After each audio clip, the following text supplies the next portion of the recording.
ज़ोडियाक killer एक अनसुलझा रहस्य।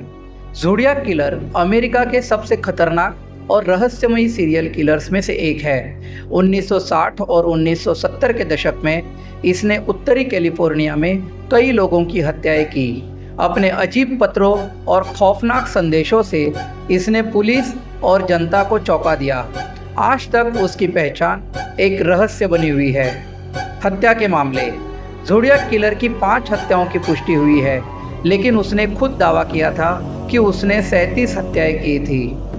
20 दिसंबर 1968 को कैलिफोर्निया के लेक हेरमन रोड के पास बेटी लू जेनसन और डेविड फराडे की गोली मारकर हत्या कर दी गई। यह ज़ोडियाक किलर का पहला मामला माना जाता है।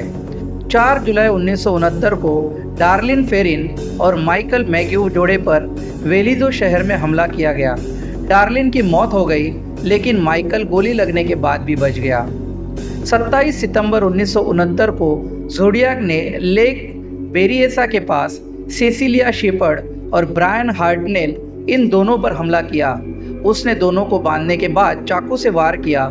सेसिलिया की मौत हो गई, लेकिन ब्रायन बच गए। 11 अक्टूबर 1969 को ज़ोडियाक ने सैन फ्रांसिस्को में एक टैक्सी ड्राइवर पॉल स्टाइन को गोली मार दी। यह ज़ोडियाक की अंतिम पुष्टि हुई हत्या मानी जाती है। ज़ोडियाक के पत्र। ज़ोडियाक ने पुलिस, अखबारों और जनता को कई पत्र भेजे।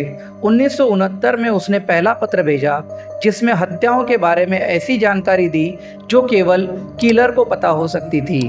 उसने अपने पत्रों में 4 रहस्यमयी कोड भी भेजे। सबसे पहले 408 कैरेक्टर वाले सिफर को कोड ब्रेकर्स ने सुलझाया। इसमें लिखा था, मुझे लोगों को मारने में मज़ा आता है क्योंकि यह बहुत मज़ेदार है। हालांकि उसने पहचान उस संदेश में उजागर नहीं हुई। 2020 में एक और सिफर, जिसे 340 कैरेक्टर सिफर कहा जाता है, सुलझाया गया। इसमें लिखा था, मैं जानता हूँ कि मुझे पकड़ने की कोशिश में आपको मज़ा आ रहा है। मुझे गैस चैम्बर का डर नहीं है क्योंकि इससे मैं जल्दी स्वर्ग पहुँच जाऊँगा। संदेहियों और थ्योरीज। कई सालों में ज़ोडियाक किलर को लेकर कई संदिग्ध सामने आए, लेकिन किसी की भी पहचान पक्की नहीं हुई। आर्थर ली एलन को पुलिस ने संदिग्ध माना। उसके पास ज़ोडियाक ब्रांड की घड़ी थी और वह माइकल मैग्यू के दिए गए विवरण से मेल खाता था, लेकिन डीएनए सबूत मैच नहीं हुए और उसे कभी गिरफ्तार नहीं किया गया। रिचर्ड गेवस्पी एक पत्रकार था जिसका ज़ोडियाक के अपराध स्थलों के पास कनेक्शन पाया गया, हालांकि कोई ठोस सबूत नहीं मिला। लॉरेंस केन कई गवाहों के बयान से मेल खाता था और उसके पास हिंसा का रिकॉर्ड था। आज तक किसी भी संदिग्ध पर अपराध साबित नहीं हो सका। ज़ोडियाक क्यों पकड़ा नहीं गया? ज़ोडियाक को पकड़ने की कई चुनौतियां आई।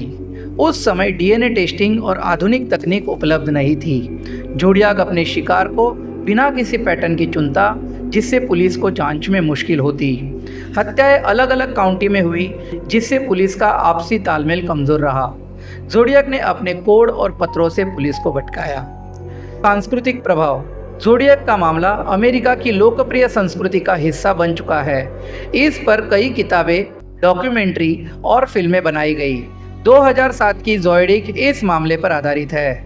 2021 में एक समूह केस ब्रेकर्स ने यह दावा किया कि ज़ोडियाक गैरी फ्रांसिस पोस्टे नामक व्यक्ति था, लेकिन पुलिस ने इसे साबित नहीं किया।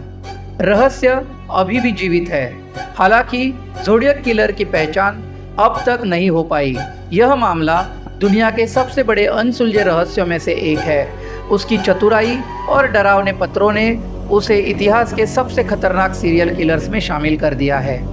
Please like, share and subscribe करना भूलना मत।